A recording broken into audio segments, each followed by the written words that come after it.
ini adalah Net Zero Summit yang ke-5 ya, dan tujuannya adalah untuk memberikan ruang pertemuan bagi stakeholder, baik pemerintah, ormas, peneliti, pemuda dan masyarakat untuk berembuk mengenai kondisi iklim dan sustainability kita, dan mencoba cari jawaban atau tukar pandangan mengenai langkah-langkah ke depannya. Kesimpulannya adalah ini sangat berkaitan dengan perubahan iklim.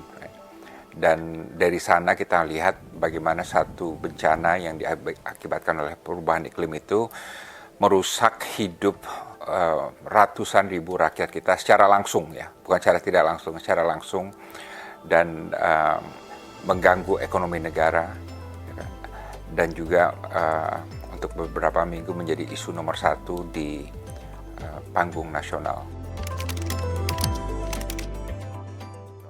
Kita melihat sudah banyak sekali sebelum dan sesudah banjir bandang di Sumatera itu kejadian-kejadian serupa dalam bentuk yang berbeda-beda, dalam bentuk banjir bandang juga, atau dari kebakaran hutan, dari kepanasan. Sebentar lagi kita akan menghadapi ancaman El Nino ya, dan air laut yang naik ya, dan lain sebagainya.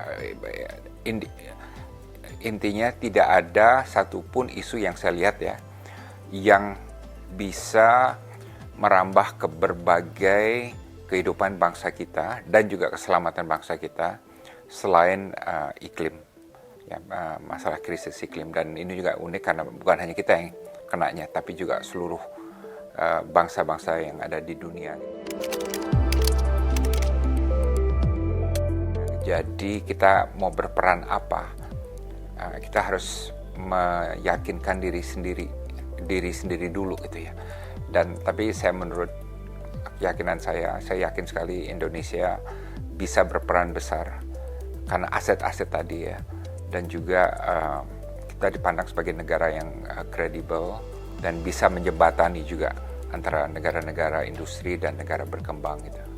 Jadi saya tetap berharap dan sungguh berharap kita akan aktif dalam diplomasi perubahan iklim gitu ya. Sebagaimana sebelumnya, kan ini sudah cukup menjadi tradisi kita. Ya.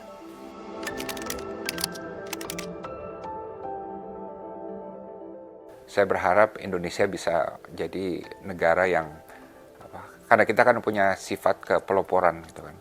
Dari dulu kan Asia Afrika, gerakan non-blok, ASEAN, Utara Selatan dan lain sebagainya. Kita jadi satu negara yang bisa menjadi pelopor di bidang ini gitu. Pesan saya sih, kita kan selalu bicara mengenai Indonesia emas ya kan, dan kita bangga gitu. Tapi intinya semua kejayaan Indonesia emas, semua capaian besar yang kita harapkan akan tercapai itu semuanya akan hilang kalau dunia itu 3 atau 4 derajat Celcius. Right? Dan jangan lupa ini generasi terakhir yang bisa menyelamatkan bumi, right? Karena window untuk dunia itu aman secara iklim 1,5 itu hanya dasawarsa sekarang nih 2020-2030 ya kan. Window-nya tuh untuk kita mulai merubah menjadi low carbon development model itu hanya sekarang, bukan 2040 ya kan. Apalagi 2050 udah lock, udah terkunci itu.